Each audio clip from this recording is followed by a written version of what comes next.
Hey everyone, it's Jason. Welcome to part 4 of this Massive Darkness 2 Hellscape video, series at this point. So if you want to check out part 1, we go over the basic concept of the game, run through the rule books, a little bit of how to play, not a full breakdown, but at least the idea of what the game is and how it goes about. Video 2, in case you haven't been watching these in order, goes through all the basic components of the game, all the different stuff in it. Video 3, we went through all the different hero classes, how each one works. We kind of broke down their different characters, their different skill class abilities, and how each one functions. And then in this video, for part 4, we're going to start going over all of the minions, the mobs, the leaders, the minions, the Roamy Monsters, and the bosses eventually. Alright, so this one might be a little bit longer than the other videos just because there's a little bit more content to go through, but we'll see what we can do for you. Alright, so I just got our little paladin sitting here just to show off, we'll compare. So all the monsters are going to come in multiple different things. You're going to have mobs, and then you're going to have these big roaming monster cards. Lots of the information on each card will be fairly identical, with little tweaks and twists here and there. Mobs and roaming monsters can come in multiple varieties, so they have levels 1 to 2. We have 3 to 4, and then we have level 5.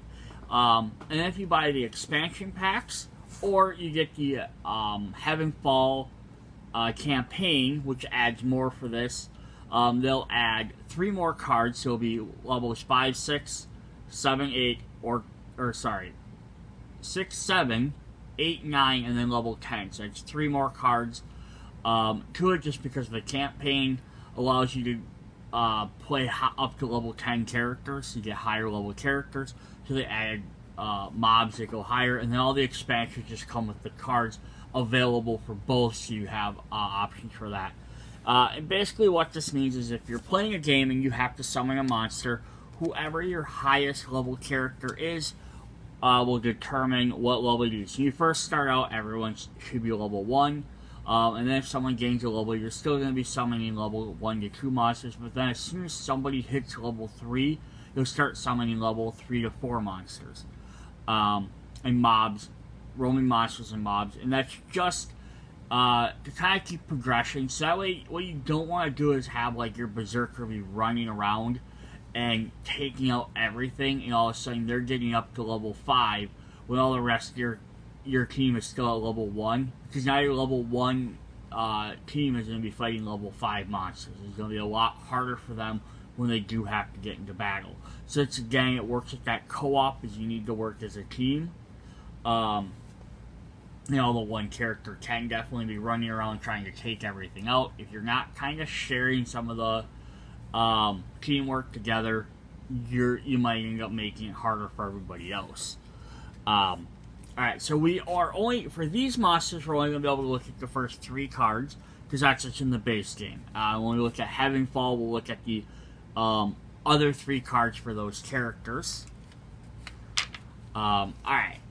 So then what we're going to do is we're just going to start by looking at what is on each card. So here I'm going to set him off to the side, and we're going to look at our 2 different characters. So every mob card is going to consist of 2 different characters. It's going to have a leader and a minion, which will have 2 different miniatures for them. So every time you have to summon one of these, you're always going to summon one of the leader cards, which are usually a little bit bigger, a little bit more detailed. Not more detailed, I guess. They have more going on, I guess would be the correct terminology. They're supposed to be like the head of the group. So here we have a skeleton leader. He's wielding this mace, like axe mace, I guess. He's got a flowing robe. I love that he's not just like this shambling skeleton. He's basically a warrior that died and was resurrected. And then here's the minion. So when you have to summon a mob, So when you enter a room, it'll tell you if you're summoning them. You draw a card from the mob house. You don't know what one you're getting. And then let's say you drew skeletons. You're going to summon one leader and then one minion for each player in the game. So if you're playing a 4-player game, a mob will consist of a leader and 4 minions. If you're playing 6-player, you'll have 6 minions. You'll never have more than 6, but if you're playing like a 2-player game, you'd have 2. So it just depends on they basically scale in size as to your team. The other thing you're also going to do is when you summon them, is you'll put a treasure token on them, just as a reminder that you're going to have to get a treasure for them. The other things they do show is they'll have their health. So these guys have 2 health, and then they have a defense guy, and then they have a special ability. So when you do fight these guys, every 2 damage you do will take out one of the minions, and then once you've defeated all the minions, you can then attack the leader. And that's kind of how this works. So and they'll always stay together. They always run around as a group. So you're not going to have a pile of... You're always going to have like one mob running around together. You're not going to have all of a sudden these guys all spreading out into different things. They'll move. And all that, it's the same thing. So, for gaining XP pieces, each enemy miniature is worth 1 XP for the hero that killed it. So, so if you're playing a 4-player game, so this mob would have 4 minions. Each hero that kills one of them, regardless of who you kill, regardless of what character's killed, you always gain 1 XP for killing something. If you kill a mob leader, all heroes gain 2 XP. If you kill a Roamy monster, all heroes gain 4 XP.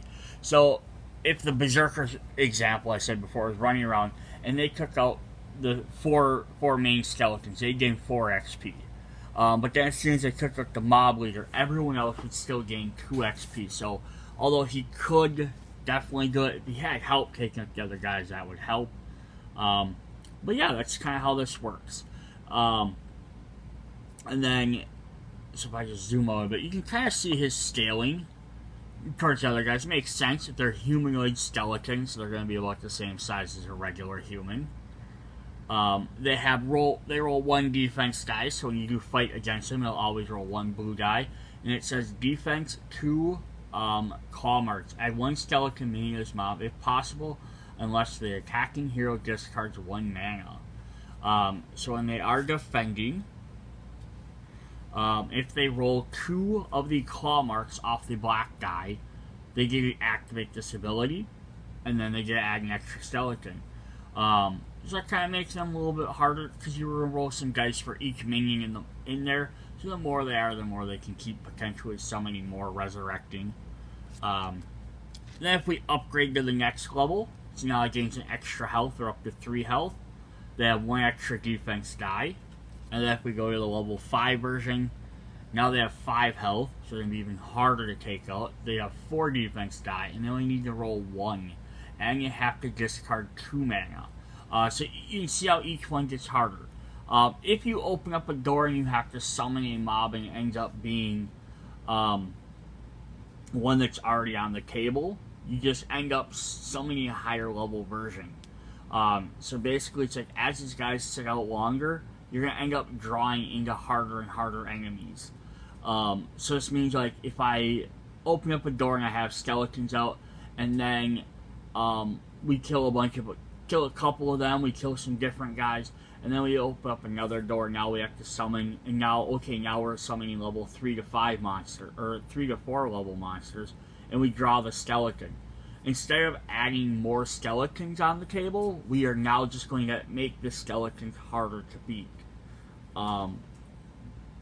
So that's actually really kind of a neat mechanic to the game, because it keeps you from having just being overrun by the same monsters over and over and over the board. But it's basically, as you stay longer in the dungeon and you do level up, you're going to end up having to fight harder versions of the enemies that are already out there. They're just going to be like, hey, you've been in here long enough, you gained a level, we're also going to gain a level and become harder. The other thing to point out, we're not going to go through all of these, if I can grab them, we'll go over these in another video when we go over all the item cards. Is there are special mob items. So there's ones for level 2, level 3 to 4, and then of course for level 5. So as soon as I summon my skeletons here, I'm going to draw a card from this mob level 1 to 2 deck. So let's say I drew the Serrated Dagger. So now what's fun about this is it has a hand size and an attack ability. But what that does is that applies that if you defeat this mob, you gain this as an item. So there's also an incentive. Besides gaining a regular treasure, you also can gain an item from them. But the other thing it does is you do this. Is you attack it. So now this is determining his attack range. So now these skeletons have a melee range of 1 yellow die. And that's how you determine how a different enemy is going to attack, where they're going to attack from.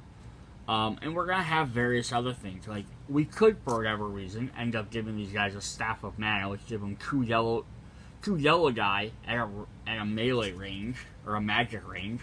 Or, they could end up with a crossbow, which would then, again, hide underneath them.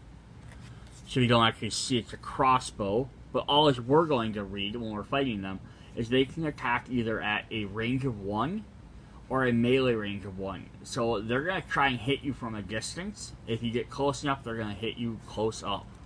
And that adds a fun, different dynamic. So that means every time you fight you can fight the same enemies over and over, you're going to have different items that are drawn. So they might have different stats. And then as they go up in levels, they're going to get harder and harder different abilities as well. So if we look at a level 5 one, for example, like Bladed Knuckles would give them 1 of each die. Or these are the level 5 items. So lots of them seem to be about the same. They're just going to give them 2 die, or like 2 orange die at magic attack. It's not going to be anything super crazy, but it's a neat way to determine, rather than giving them always the same stats, it's going to let them kind of be a little bit different every time. Alright, so now we've went over the Skellymen. The Skeleton Skellymen, as I'm going to call them. So you do get 1 leader in the box, and you'll always get 6 of each of these. I'm just not going to pull out 6 of each of the minions. I just want to pull out 1 so you can see what they look like. Alright, so let's look at the next set. Now that I've kind of talked about them, we can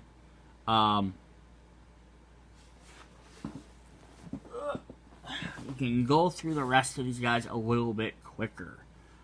Alright. Up next, we have our gargoyles. And not the Disney animated series. Alright. So we got gargoyles here. 2 yellow level. This is the yellow version, so they're going to have 1 defense and a defense.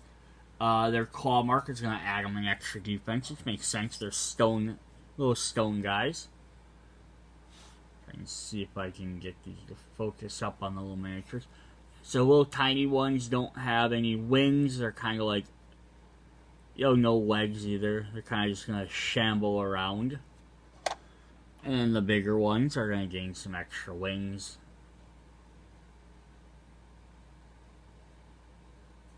Definitely neat. And then, like, again, scale for a regular sized hero. Of course, it's always going to differ depending on what hero you're using. So, like, for using a little sprite, she'll be a little bit smaller, as opposed to if we're playing with our centaur, who's going to be a little bit bigger.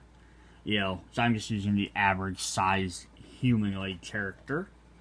Alright, so they're level up versions. They gain some more health or defense. And then more health, more defense, and extra defense stats. It's kind of just how their abilities are going to go up. They're not going to gain anything too terribly crazy with the minions, or the mobs. Alright, so we have some imps, some Infernal Imps. So we have our leader and our minion.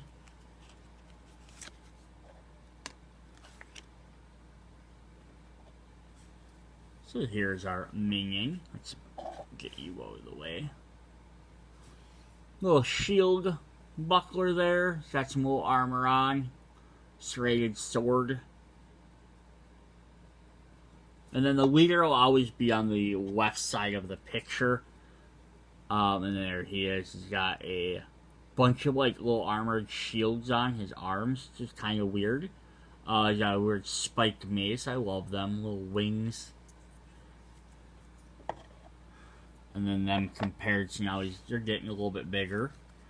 So they have special shadow or attack skill, claw skill, I guess. Kill one imp, then deal one wound to each hero in the attacker's zone, so they kind of like implode.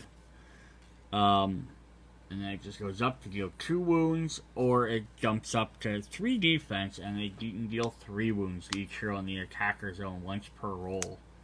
Yeah, so basically these are kind of like, if you don't kill these guys quick, they're kind of going to combust on you and do a bunch of damage. So like, if you take more than, but luckily you get to attack first, but they can roll that during their defense, or during their attack phase or defense phase as well.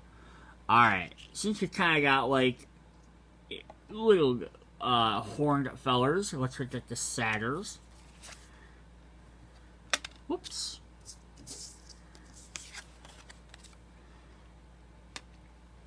Which are kind of like the opposite of the gargoyles. They're going to gain 1 extra attack.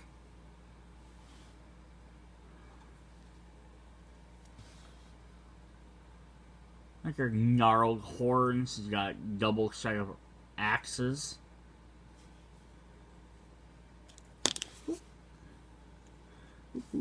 Trying to figure out how to hold these best for the camera.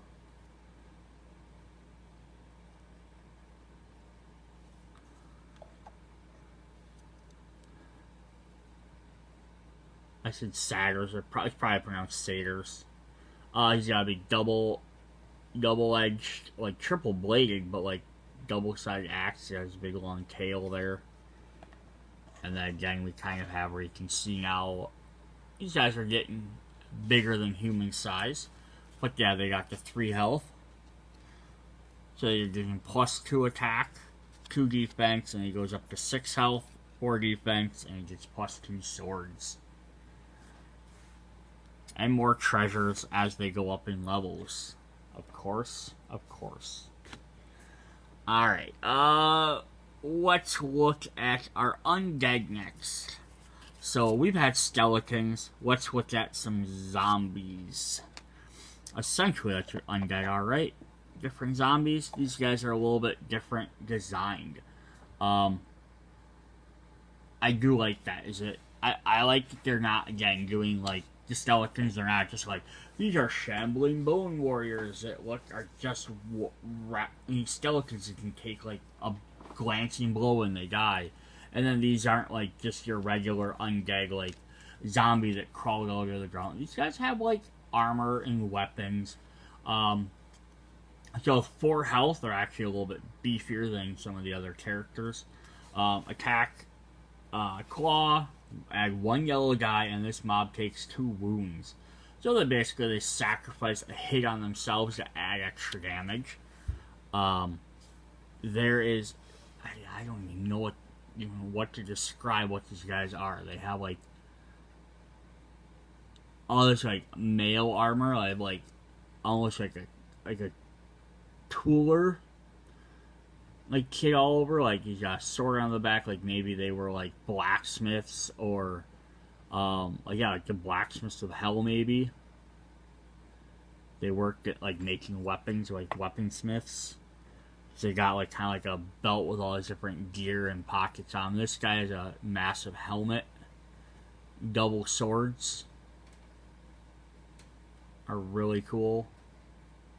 Got more swords on the back. All bubbling and pulsy. Yes, these guys are really neat. And then again, if we put them next to a hero. So if our hero stood straight up, he'd be just about as tall as them. Alright, so you got 5 health, which definitely more health is going to make these guys even more hard because they have that. Now you get +2 yellow dice. Or with 8 health at level 5, They gain 1 die of each color. But yeah, having more health means that they can afford to take them hits. Them free wounds for their abilities. Alright. We're getting to some of the bigger guys. Alright, so we're gonna have some fire entities. As long as we're talking about armored guys, these guys are crazy looking. So yeah, get their stats like 3 health, so they're not gonna be hard to kill after beginning 1 defense. Combat, if they roll 1. And that's also a different thing to show that like when they're gonna get their different abilities is during what they're. So this is during any combat. But like these guys only get it when they're attacking you. So if they roll that shadow dice when you're attacking them to see if they do damage back to you, it doesn't matter if they get that or not. It depends on what phase they're in. Lots of these guys are only during attack, but like the Infernal Imps are during defense, so they're gonna implode if they roll that during the defense. Same thing with the skeletons. If they roll them during defense, but if they roll them during their attack, like you attack them and they're defending and they don't get that, fine. But then they attack you and they roll 3 of them, it's not gonna do anything. Yeah, so that's definitely fun there. So that fire entity says combat, add 1 fire to the attacking or defending hero. It says any combat. They're upgraded. They're just going to gain some more defense, more health. And then their level 5 version is going to have more health, more defense, but still only adds 1 fire. I'm glad it doesn't add multiple fires because that would really suck. Yeah, let's take a little bit better look at these guys. This is our minion version. I like how they are fire guys in like almost like armor. Like they have kind of reminds me of Age of Apocalypse Sunfire from the Marvel comics. As you like the back, it's just all fire, so it's like it just comes out the back. But yeah, it reminds me of that like Sunfire in there. He got horribly basically destroyed or burned, and like his atomic fire inside would need to be contained in like a suit like this, where it's just like it looks like it's just barely basically holding it on, and that's really cool looking. Or also it's kind of like why can't I think of his name? He's from Skylanders. He's basically a fire inside a suit of armor.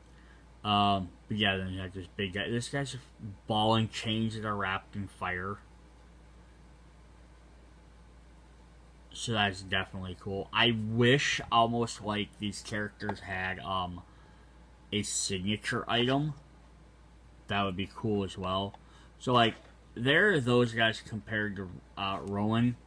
So they're actually about twice as they're getting to be a little bit taller. Not quite twice as tall, but definitely bigger than him. More intimidating.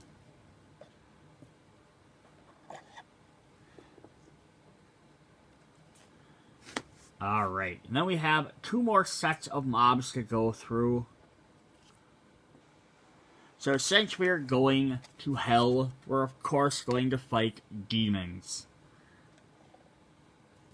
And look at these guys.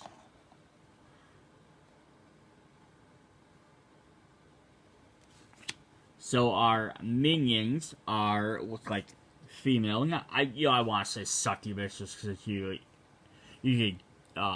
related to being a female demonoid character, but it's not necessary. But it's not this. These are just demons. Yeah, look at them big giant wings. Got like serpent tail that she's actually standing on. Kind of helps her look like she's flying. That face mask chest piece, which is really cool, and like this weird trident is definitely cool, and all the horns. And then the leader. There's a lot of the same stuff going on. And they got like goat legs kind of thing, like wings coming out the back. He's got more horns wrapped around horns, the face thing. And he's got a lance or javelin. Definitely cool. And then like even height comparison, now you can see like Again, they're floating up above, so if like you put them up to the same height, they're about the same, roughly the same sizes as a human. Like, these guys aren't super big. But they have 3 health, 1 defense, and a combat. Attacking or defending hero discards 1 mana. And then 4 health, 2 defense, and the same thing with the mana. And then 6 health for it. So these guys aren't necessarily, even though they're demonic or hell, they're not necessarily any more powerful than any of the other characters. They're all just going to gain a little bit different abilities. Alright, and then our final set of mob characters, before we get to the Roamy Monsters, which are the really cool ones, is part of the theme is we have fallen angels. So this is part of the Heavenfall idea, is we're fighting angels that are being corrupted as well. So we're not just fighting demons, we're fighting against angels that went wrong. And we'll look at them sculpts. So we have 2 health, 2 defense, and attack. Defender gets -1 defense. 3, 3, and -2. And then 5, 5. And then I can't even imagine that. They have 5 health, and they have 5 defense. So they could potentially block everything. Alright, let's look at these awesome things. So we have a couple really cool things going on here. The robes without the chest piece on them, they're faceless, like kind of like a mask on there. His wing being basically like plucked or sheared off is really cool. Plus that big giant sword. And I like that there's still like some remnants of a wing, so it's not like he's got 1 good wing and like 1 hell wing. It's like, no, like his wing is being destroyed. And then here we have a bigger one. So this guy's carrying a tablet of some sort. He's also got an arrow stuck in him. That's an epic, cool sword there. More and more flowing robes. He's got that mask on. Plus, he's also got broken wings, but it's his middle 2 top wings and not his bottom wings. Because usually higher level angels have more wings, so this guy looks like he has kind of 6, because he's got, you know, the 2 broken ones here, these 2, and then these 2 small ones here. But yeah, those guys are definitely cool. Cool sculpts, and then if we compare them to our hero, they're about, you know, getting to be a little bit taller. Again, not super tall, because they kind of look like they're supposed to be floating a bit. The way their robes are. Alright, so that is what we have for the mobs. So now we're going to jump into our Roamy Monsters. Alright, so Roamy Monsters, for the most part, follow the same idea. They're going to have your multiple levels of cards. Again, expansions are going to have all 6 cards, or all 10 levels covered, as well as the Heavenfall set will have the expanded versions for the base set. So it's only kind of the one weird downside of the game. So like, if you went and bought, if you want to play up to them higher levels, you have to buy Heavenfall, which makes sense. It's the expansion campaign and added the campaign mode. But if you bought all these expansions and you didn't buy Heavenfall for the campaign, you have all these cards basically you can't use unless you just make up your own rules. Alright, so you guys are quite a bit bigger cards, just as a comparison. And there's a reason for that, is because they have more information on them. So, Roamy Monsters are summoned from special Roamy Monster portals. And they're a lot more unique. So they're going to have a bunch of extra information on them. So, over here on this side, they have generally more random treasures, but then they also grant a unique treasure. So if you defeat the ghoul here, so like this big giant mini here, that's the other thing, these guys are huge. We'll look at him a little bit more here in just a sec. Yeah, so you're going to get 2 random treasures, which could be whatever rarity. there is available in the bag, but you're always guaranteed to gain 1 blue rarity, which is the rares. He also has his health is 5, but it's per hero. So if you're playing a 4-player game, he's a 20 health character. Now, just as a comparison to that, like let's say we're fighting these falling angels, and you're playing a 4-player game. So they have 2 health, but there's also going to be 1 leader and 4 minions. So that's 2, 4, 6, 8, 10 health total. So these guys are going to be 10 health versus this guy just straight up having 20. The difference, though, is that as you kill these guys, they're going to get weaker. So the first time you attack them, they're going to, you can take out 2 and then take out 2. They're going to have more defense dice per every character, and they're going to be able to do more damage. Roll dice per every minion. They're going to do more stuff that way. But then as you take out each one, they're going to get weaker and weaker and weaker. Whereas a Roamy monster, up until you do that 20th health, he is not going to get any easier to kill. So there's just that. He also has defense dice. He gets 2 blue die, and he gets to roll 1 of his black dice as well. So even though they're going to do damage to you, so the black guy is only going to have the claws and shadow ability, or hand claw and attack claws. There's no defense on there. They get to roll an extra thing and do extra damage during defense as well. They have special abilities, activating abilities. So normally a mob will have 2 actions on every turn. It wants to attack. If it can't attack, because it's not in range, it's going to then try and move. So if it's next to a character, it can attack within its range. It will attack you. If it can't, then it will move. Then its second action is if it can attack that time, it will attack. If it can't, it will move again. So it could potentially move twice. It could move once and attack once, or it might attack twice. Roamy monsters, on the other hand, have special abilities. It says, if there's a minion in the ghoul zone, kill 1 minion in that zone, player's choice, then the ghoul heals 5. Otherwise, the ghoul will move 3 zones towards the closest hero and then attack them if possible. So they get this as their special activation. So he's going to do is, if there's a minion, he's going to kill 1, and then he's going to heal.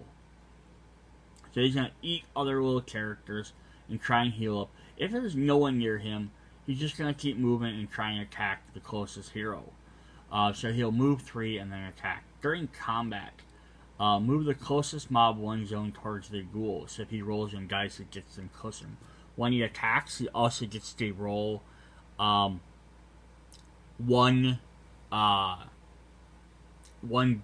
orange dice and 1 black die. So they don't draw an item that goes underneath them.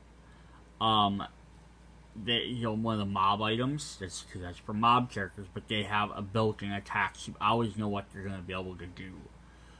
Yes, these guys are a little bit crazy. And then if we look at his upgraded versions, we have more health, more defense dice, more attack dice. He heals for 8, and that's the one difference there. He heals for 8 with his special ability. And then if we look at the level 5, now he has 10 health per player. It's 40 health. If you're playing a 4-player game, he has 4 defense die. If he kills a minion, he heals 10. Otherwise, he still only moves 3, but now he also rolls 3 orange die and 3 black die. So, and every time he rolls in black die, he can do extra straight damage with them claw attacks. Because the claws on here just do damage. You don't get to apply them towards defense. It's shields and swords that apply for defense. Plus, he can keep moving guys towards them. He also upgrades, though. Now he doesn't have random treasure. He's just going to gain you 3 epic treasures for defeating him, which is really fun. Alright, so let's back up. I'm just going to set him down so we can look at the glory. So this is like a mecha hellhound. Like, he's got like all this like armor, techie armor on him, but he's clearly a beast underneath. Yeah, that is definitely crazy. He's got, like, weird tongue tentacles coming out. He's got, like, his hand claws. Like, I don't know what the design concept for this character was, but yeah, if we look at that artwork a little bit closer, that's crazy. Alright, so that is our ghoul. And then as a comparison, versus a little tiny. So if we compare, yeah, so he's still definitely a good size bigger than our hero characters. Alright, up next. I don't even know where to go from here. Alright, just because these guys are all so cool, let's look at Andrea.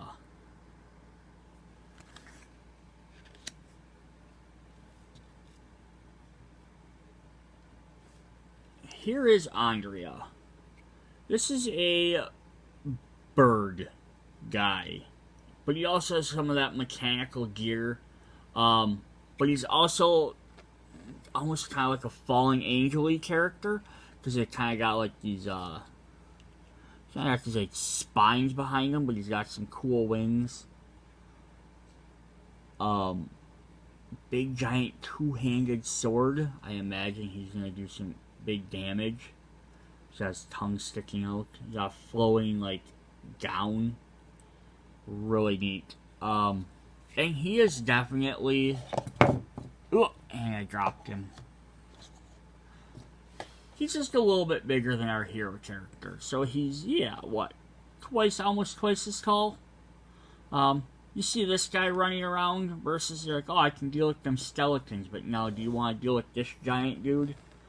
Alright, so let's look at his abilities. So he has 5 health per hero, 2 treasures, 1 set rare, 2 defense dice, 1 black die. If Andrea is in the dungeon, Andrea attacks the hero with the lowest health in line of sight if possible. Then remove Andrea from the dungeon. If Andrea is not in the dungeon, place Andrea in the zone adjacent to the hero with the lowest health. Andrea attacks that hero. Combat, roll 1, deal 1 wound to another hero with the lowest health in line of sight. So, this guy is crazy, kind of how his abilities work. So, if he's in the dungeon, so if he's not in the dungeon, he starts the game out, like, wherever he starts, he's going to attack whoever's the lowest character in line of sight, if possible. So, when he first appears, he sees a hero, whoever he can see who has the lowest health, he's going to attack, gun for them. He also has melee and range. So he's going to hit at no matter what distance he's at for the same amount of dice there. Which are 1 yellow and 1 black. So he'll shoot you or he'll run up and hit you with his sword. Doesn't matter. He doesn't care. So he can see you, he can hit you. So then if he hits someone, he leaves the dungeon. And then when he's not in the dungeon, you place him right next to the hero with the lowest health and he's going to smack him. So basically, he comes in, he's going to try and hit you. Then his next turn, he's going to hit you again, hit whoever again. So if you try and run away, you need to get out of his line of sight. Or he's going to hit you again, and then he's going to leave. So basically, he gets 2 hits, goes away. Comes back in, hits whoever, goes away. And that's pretty crazy design. So he gains more health, 3 defense dice. His abilities stay the same, and now he deals 2 wounds to another hero. He gets 3 dice. And then he gets even more dice, more defense, more health. And his extra treasure. Alright, so these guys are pretty crazy. Alright. We looked at some demons before. Let's look at another demon.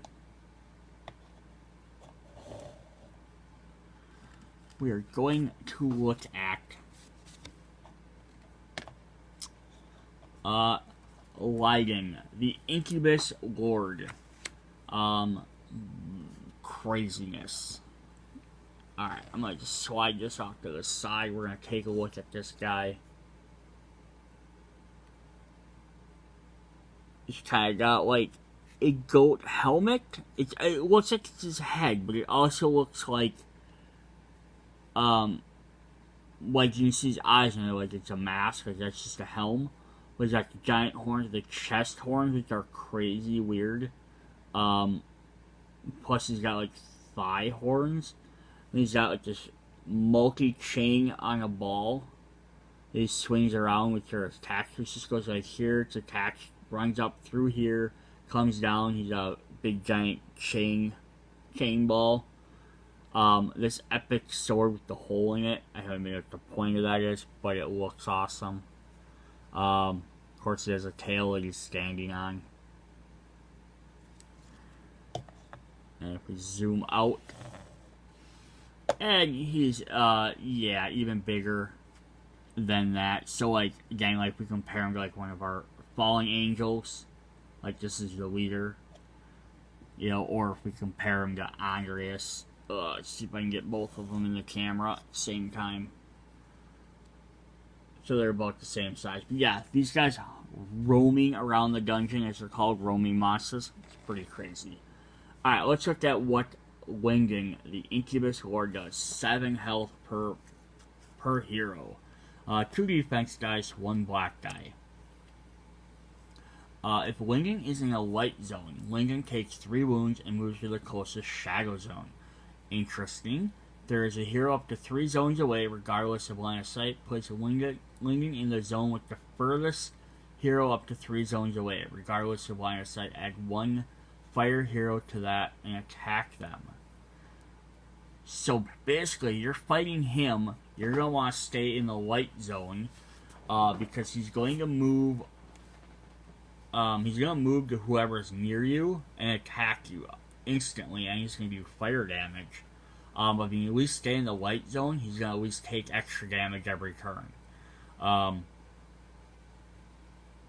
he's going to then try and move away. And then if he does, so basically he hits you, you can either opt to stay in the light, or you could move into the shadow, hit him, and then move back into the light. So he has to come into the light to attack you. If you move into the shadow, you might get bonuses.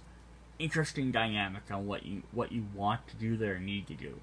Attack, claw, after combat, resolve all flame on defending heroes once per combat. So then after combat, he adds that and then he instantly does it to you, so doesn't even give you a chance to heal it. And he has 1 orange and 2 black die. Also note, looking at his picture here, is he's got like it looks like so it's kind of neat. So it looks like he's got like these like he's generally naked, except he has like armored arm plates and armored leg plates, and then you can kind of see his face peering out of that helm, and then them other horns are just gold. So it actually like makes him look even more menacing, knowing that he's like almost naked with just giant armor arms and legs. Alright, so let's see what his upgraded versions do. 10 health per player. 2 defense dice. And then his abilities stay the same, which says after combat, resolve all flame on the defending hero using an orange dice instead. And then our final version has 12 per hero. Add 2 fire. So he adds 2 fire now with this thing. He also says 2 yellow dice, 2 orange dice, and 1 black dice. Also, you're going to notice I have this card sleeved. Yes, I haven't sleeved everything yet, but I was trying to make sure my sleeves work. So you can buy sleeves for these. They are, let me see if I can grab them.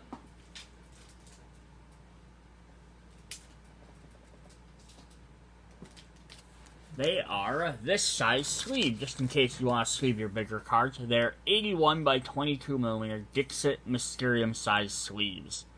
Yeah, so if you are looking to sleeve all your cards, you can sleeve your bigger ones. The mob cards are standard, like your hero cards, or your regular hero cards are standard cards. And then the miniature cards are, which one is we're looking at this? They are the 44 by 67 mini American sleeve cards. And this is Game Genix brand, so like every single brand's gonna have a little, even though they're the same size, they're gonna sleeve a little bit different. And we'll look at that kind of stuff a little bit. I know I should go back over that later. But yeah, that is Winging. Alright, so we got one more Roamy monster, and then we can look at our bosses. So, this guy's not as big. So look at that. He's not as terrifying looking, is he? This is our Undead Queen. Thea, the Undead Queen. That is cool. She got archer. She got this cool spikes around her. So her abilities, look at her abilities first. 4 health per player. So she, yeah, not super hard. Kind of seems like some of the mobs. But she has a couple different abilities. If there's more than one hero in line of sight, she attacks each hero. Sorry, my chair was stuck. If there's more than one hero in line of sight, Urethra attacks each hero in line of sight, resolve each attack separately. Ooh, so yeah, she doesn't have a lot of health, but she's going to hit everybody at once. If there's only one hero in line of sight, she attacks with 1 orange die. So basically she gets more powerful if she's only focusing on one character. And her attack with the claw is add 1 minion to each mob in the dungeon if possible. So she summons more mobs. Oh, that's crazy. Yeah, she doesn't need to be powerful. But then she also has multiple ranges. So she only does, if she's attacking up close, she only gets 1 yellow die. So if you can get next to her, she won't be able to hurt you at least as much. But at range, she gets 2 yellow die and 1 black die. So basically, yeah, she's an archer. She wants to kill you. She'll try. So here we have extra defense. Only one hero, she gets 1 yellow and 1 orange die. And then attack, add 1 minion to the dungeon. And then her final one, she has 8 per hero, 4 defense die. She also attacks with 2 yellow die. And this is outside of her regular attack phase as well. She still gets a regular attack, she just, or she gets extra dice to her attack. So if she's attacking one character at a range, that means she'd have 2 yellow, 3 orange, and 1 black. So she'd do some major damage. But even still, just attacking everybody for 2 yellow and 3 orange, she could do some major damage. But that's why, but if you can get next to her, she doesn't get to use that black die, so it helps prevent her summoning more mobs. Yeah, she's crazy. Let's go a little bit closer up on her picture there.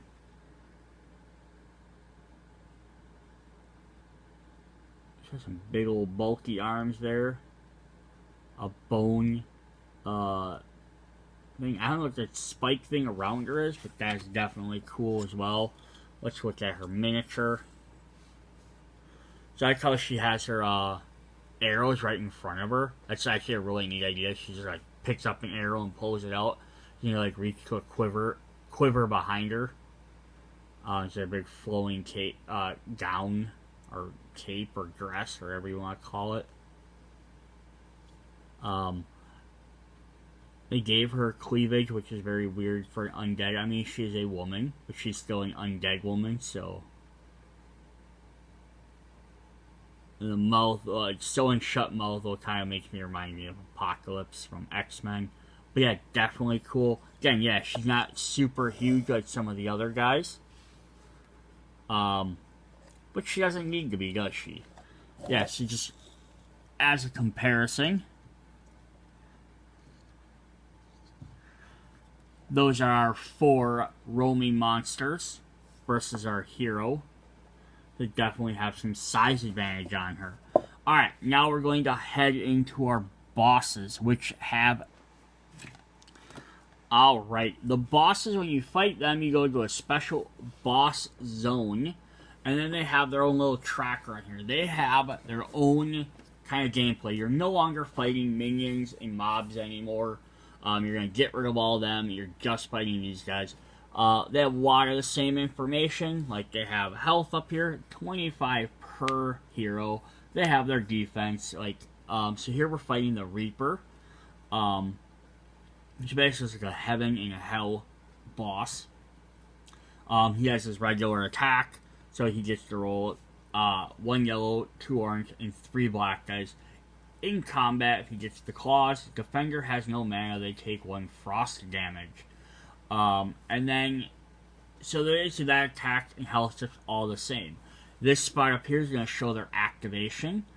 So like for the mobs and the mobs and the Roamy Monsters, like during their movement phase, they have their various actions. They get to do stuff. So the mobs have 2 actions. The Roamy Monsters have their special things. These guys will have special actions based on various things. So here up at the top here, his is actually an asterisk. It's going to show how many actions they get to take and what dice they get to roll. So let's see if I can just find the boss part of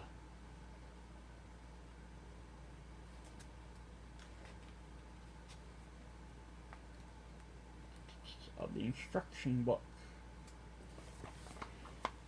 Alright, so then I'm going to flip over this quick. So the other side, again, I wish they had this as 2 separate ones. But the other side is Michael, the corrupted Archangel. So he's got some different stuff. 15 health, 5. We'll look at his a little bit closer in just a sec. Yeah, so here's just going to show this. So they have special effects, either attack, defense, dice, health, all that stuff. But action, number of action the bosses take, and activation dice. This is the number of enemy dice the boss rolls for each action, which does various different things. So, if we are playing against the Reaper, down here on the bottom is going to be their trackness. Just replace their darkness tracker. So it's going to show how many actions he gets. So starting off, he only gets 1, then he gets 2, 2, 2, and then eventually he gets 3. It says Dark Rage X, repress X actions on each activation. So after up to 5 rounds, he can have up to 3 actions. And then each time he rolls 2 dice. So every time he rolls, if he rolls 0 claws, he has Soul Drain.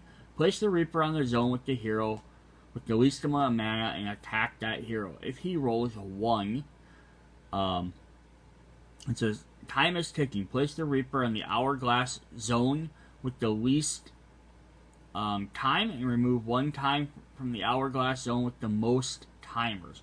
So this is little tokens we have there, hourglasses or corruption. So there's 1 on each side. So he gets special tokens that he uses, which are probably listed in the campaign or this quest and what you do with them. And then he has Death is Coming if he rolls at least 2 claws. Place the Reaper in the central zone. Add 1 yellow, or roll 1 yellow die. Remove hourglasses equal to the attack rolled with the hourglass zone. Each hero discards mana equal to the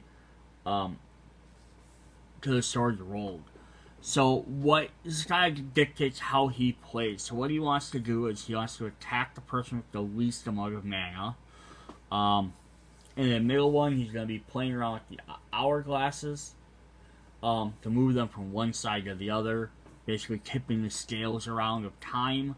And then he can remove them to roll extra, remove them to roll dice to get extra attack, and the hero has to discard stuff. And then plus his regular combat, during his combat he's fighting, if they have no mana, they also take frost, which means you take less actions. So basically he wants to freeze you in time so he can do damage to you. So that's pretty crazy. I mean, it's nothing super crazy, but it's crazy enough. So there is his picture. Does not do him a lot of justice. Let's look at his miniature, if you can call it that. This is his miniature. This is a giant tentacle beast. There's his shield with 13 on there. So his tentacles everywhere. Big giant cross-y looking scythe. So if we zoom up, get some focus on there. Yeah, he's got like a... So it's supposed to have like a hole in your space, but you can see like the little eyes in there just glowing. I can't imagine how much a pain in the ass that would be to paint. Any of these, all these freaking suction cups, each one a little bit different color. But yeah, he's got this armor on. Flowing, they love their flowing capes in here. But I'd rather have that than just hanging down. Kind of gives them like an action feel. So there's the Reaper. And way down here is our little tiny hero. So you can see why he would be a threat. He's gonna run around the board. He probably takes up an entire zone on the board all by himself. So there is our first boss. Our second boss, that's kind of our hell boss. Our heaven-themed boss is going to be Michael, the Corrupted Archangel. So he's got 15 health per hero, 5 defense, 1 black dice, combat, each claw.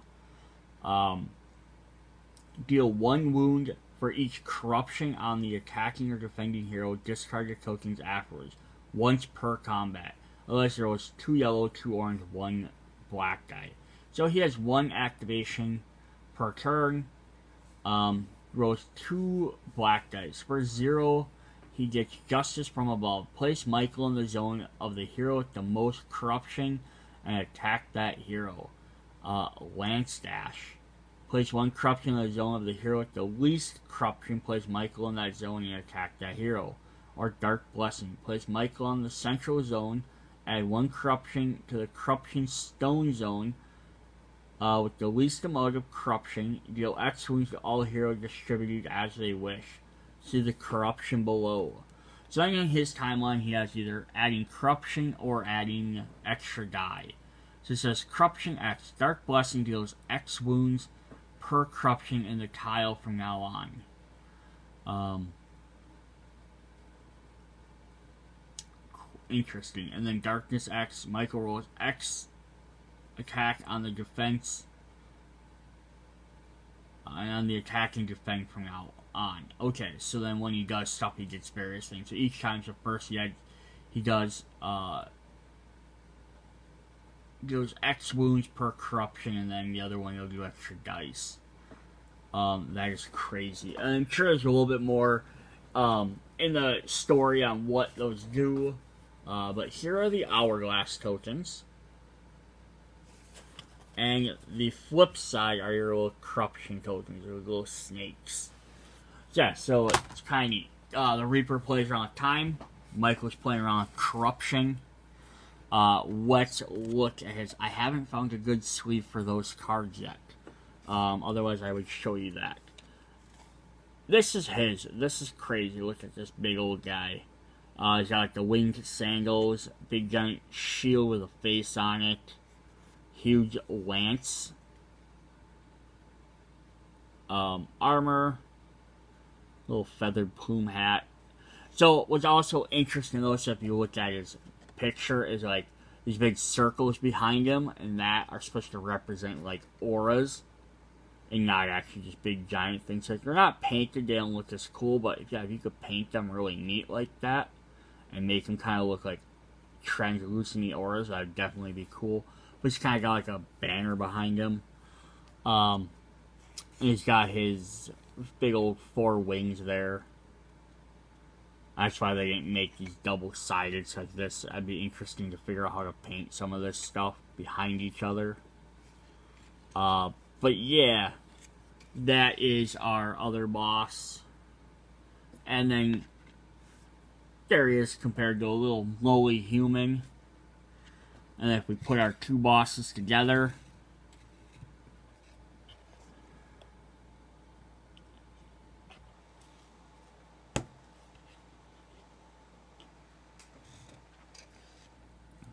so our 2 bosses are fairly big, and then we compare them to some of the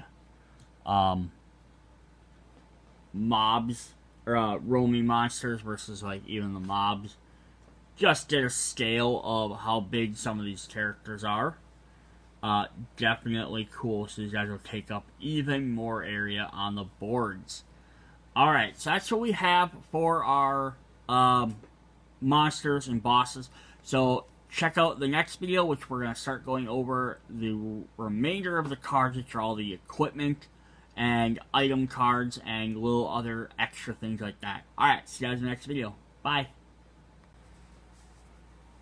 One quick update before I end the video for the miniatures and the figures. For those. It comes with this nice sheet here that shows how all the figures fit back into the box. So like this guy's going tray 1, these guys are in tray 2, it kind of fits there, and tray 3 kind of sits on top like that. Yeah, I would definitely, if you're going to keep these guys in the core box, keep this sheet handy. I misplaced this because I stuck it in one of the other boxes, and I was trying to figure out where everyone goes based on just looking at the thing. So like the minions were very easy to figure out because I only took one out, so I just put one next to the rest of them. But this top entire box was kind of a pain, because you can kind of see where there's big spots for some of these bigger characters, which sort of made sense. It took me forever to figure out how he went in there because it was turned sideways. And the heroes, I remember they went in the corner from just opening the box earlier. But yeah, if you're going to keep all your figures in the main box here, I would recommend keeping the sheet, which is nice that it fits right in the top here and you can just stay there. So you always just, that when you pull everything out, you know exactly how it all goes back in, so you're not fumbling around with it too much. And all the other sets you can, these miniature games that they contain, these are very nice for that reason. Alright, I just wanted to add that in there quick. Alright, there we go.